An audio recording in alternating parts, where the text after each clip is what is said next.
Hey guys, welcome to my YouTube channel. After long time ఒక కొత్త video పెడుతున్నాను. ఆ, మేము కొత్త ఇల్లు కన్స్ట్రక్షన్ చేస్తున్నాము. అక్కడ మెస్ స్టెప్స్ కింద వచ్చేసి ఒక కామన్ బాత్రూమ్ వస్తుందండి. అండ్ చుట్టూ ఎల్ షేప్లో మన గల్లీ వస్తుంది. ఇది ఫస్ట్ వచ్చేసి మనకి హాల్. కుక్కలు రాకుండా ఇవన్నీ పెట్టాను, అయినా కూడా అవి తోచుకొని కింద పడేసి లోపలికి వెళ్ళి వండుకుంటున్నాయి. వర్షాకాలం కదా, ఇక నీలోన లైట్ తీసుకుని పోయి పండుకొని ఏం కాదని చెప్పేసి ఇది హాల్. ఇది టీవీ యూనిట్. మనకి ఒక 43-50 ఇంచెస్ టీవీ పెట్టుకోవడానికి పెట్టుకున్నా. ఈ సైడ్ పోంటి సెల్ఫ్లో మనకి అవి వుడ్తో కూడా పెట్టుకోవచ్చు, కానీ వుడ్ అయితే కాస్ట్ ఎక్కువ అవుతుందని చెప్పేసి నేను మేస్త్రి వాళ్ళతో అట్లా సెల్ఫ్లు ఒప్పించేసి మనకు దానికి కబోర్డ్ డోర్స్ పెట్టించుకుంటే కొంచెం కాస్ట్ తక్కువ అవుతుంది, అందుకని అలా ప్లాన్ చేశా. దాని తర్వాత వచ్చేసి మనకి చిల్డ్రన్ బెడ్రూమ్స్. ఇది చిల్డ్రన్ బెడ్రూమ్లో వచ్చేసి ఒక కామన్ అటాచ్డ్ బాత్రూమ్, సెల్ఫ్లకి కబోర్డ్ వేయించుకుందాం అని చెప్పి సెల్ఫ్లు పోపించిన. ఇట్ స్టడీ ఏరియా, దీన్ని కూడా కబోర్డ్ వేయించుకుంటే మా అమౌంట్ ఎక్కువ అవుతుంది అన్నారు. సో ఇట్లా నార్మల్గా సిమెంట్తో పెట్టించేసాం, సీకులు పెట్టేసి. దీనికి కూడా మనం కబోర్డ్ డోర్స్ పెట్టుకోవచ్చు. పైన గ్లాసెస్ కానీ కింద ర్యాక్లు కానీ కూడా పెట్టించుకోవచ్చు మనం. దీనికి నార్మల్గా సైడ్ అటాచ్ బాత్రూమ్ వచ్చేసి సైడ్కి విండో 4x4 ఏమో వచ్చింది. ఎల్ షేప్లో గల్లెన్న కదా, ఇటు సైడ్ వెంటిలేషన్ కోసం అని ఇటు మనం విండో పెట్టేసిన. వెనక పోంటి కూడా విండో వచ్చింది. ఇది కిచెన్ ఏరియా వచ్చేసి చాలా పెద్దగా వచ్చింది, బాగుంది. కిచెన్ ఏరియాలో వచ్చేసి సెల్ఫ్లు కూడా మేస్త్రితో పెట్టిపించేసిన, ఎందుకంటే చెప్పాను కదా కబోర్డ్స్ కాస్ట్ ఎక్కువ అవుతుంది. ఇక్కడ వచ్చేసి మనకి డైనింగ్ ఏరియా దగ్గర పైన సెల్ఫ్లో వేసిన, అక్కడ మనకి గ్లాసెస్తో కవర్ చేసుకోవచ్చు. ఇక్కడ సెల్ఫ్లు పట్టించుకోకుండా వదిలేసిన, ఎందుకంటే మనకి ర్యాక్స్ పెట్టుకోవడానికి గుంజుకోవడానికి ఇబ్బంది అవుతుంది అని చెప్పేసి మేస్త్రి సజెషన్ చేసిండు. సరే వదిలేసాను అని చెప్పేసిన. ఇక్కడ దాని తర్వాత ఇది మన ఫ్రిడ్జ్ దగ్గర ఫ్రిడ్జ్ పాయింట్ వచ్చేసింది. పైన ఇంకేమైనా పెద్ద బసన్లు పెట్టుకోవడానికి. ఇది ఈ లేటెస్ట్ ట్రెండ్లో ఇప్పుడు మనకి కబోర్డ్లో ఇట్లా షట్టర్ టైప్ పైకి కిందికి గుంజుకోనికి ఇస్తున్నారు కదా, సో దానికోసం అది పెట్టేసినాం వెంటిలేషన్ కోసం. అక్కడ ఇది కిచెన్ విండో. ఇటు వచ్చేసి ఈ సెల్ఫ్లో ఏమో మనకి నార్మల్ రెగ్యులర్ వాడుకునే గ్రాసరీస్ పెట్టుకోవచ్చు. తర్వాత ఇది వచ్చేసి డైనింగ్ ఏరియా నార్మల్ చిన్నగా పెట్టేసుకున్నాం. ఎట్లాగో మనం డైనింగ్ ఏరియా మనం కింద కూర్చొని తింటాం, కానీ ఏదో ఉండాలన్నట్టు డైనింగ్ ఏరియా పెట్టించినాం. ఇది వాష్ ఏరియా, అది వెంటిలేషన్ కోసం అని పెట్టాం, గ్రిల్ పెట్టాలి.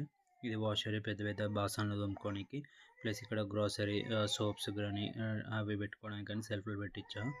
ప్లస్ ఇక్కడ కూడా మనకి హ్యాండ్ వాష్, తిన్నాక హ్యాండ్ వాష్ కోసం అని చెప్పేసి ఇక్కడ ఇటు సైడ్ పెట్టించాను. టైల్స్ కూడా వస్తాయి అందులో, వాష్ ఏరియా పెట్టించుకుంటాం.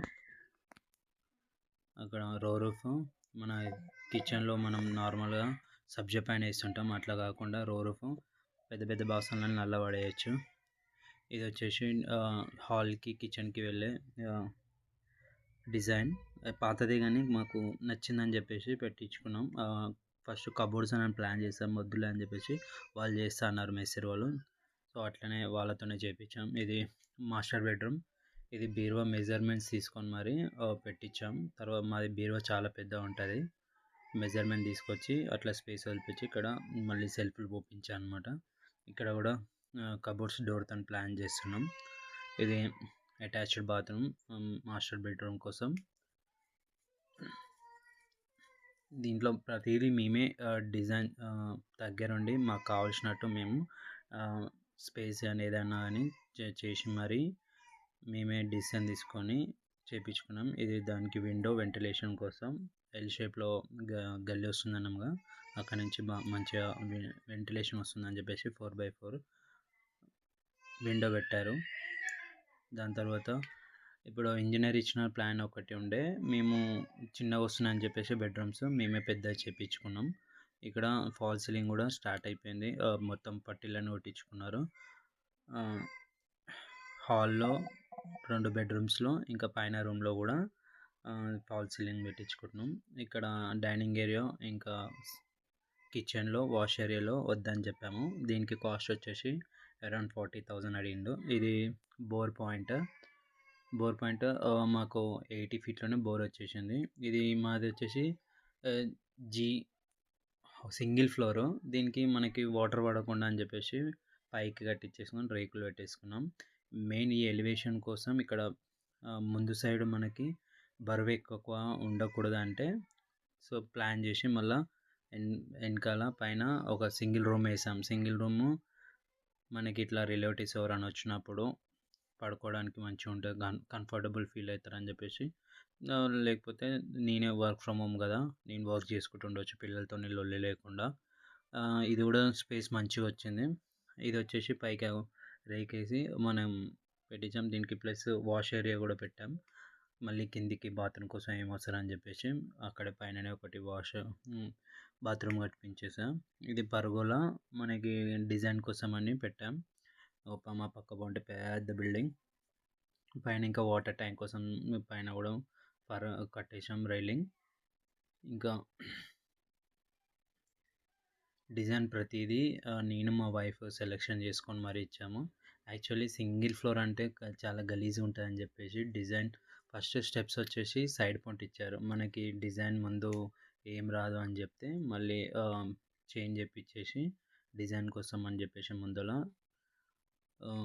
ఇది పర్గోలో పెట్టేసి వెనక కూడా ఒక సింగిల్ రూమ్ వేసాం అనమాట. ఇది మా కాలనీ. అప్పట్లో మేము ఫస్ట్ ఇక్కడ వచ్చినప్పుడు 2016లో అన్ని రేకులు ఇల్లు ఉండే. ఇప్పుడు అందరూ డెవలప్ అయ్యారు, మంచి మంచి ఇల్లులు కట్టుకుంటున్నారు. సో మేము కూడా ప్లాన్ చేసి ఒక 3 floors వేద్దాం అనుకున్నాం. బడ్జెట్ లేక సింగిల్ ప్లేస్మెంట్ హౌస్ అయినా లాస్ట్ ఇదే మా డిజైన్ వచ్చేసి అందరికీ G+1 లాగా అనిపిస్తుంది. కాకపోతే ఇది ఓన్లీ సింగిల్ ఫ్లోర్. మేము డ్రీమ్ హౌస్ ఇది. ఇట్లా ప్లాన్ చేసి నేను మా వైఫ్ ప్లాన్ చేసి ఇలా కట్టుకుంటున్నాం. ఎలా ఉందో చెప్పండి. మొత్తం ఇప్పటివరకు 12 lakhs ఖర్చు అయింది. ఇంకా ఇంటీరియర్ అన్ని. మా ఇల్లు అవుట్పుట్ ఇలా వస్తే చాలా హ్యాపీ. ఎలా ఉందో చెప్పండి. అండ్ మీకోసం ఇంజనీరింగ్ ప్లాన్ కూడా ఇస్తున్నాను. మేము కొన్ని అడ్జస్ట్మెంట్ చేసుకుంటున్నాం.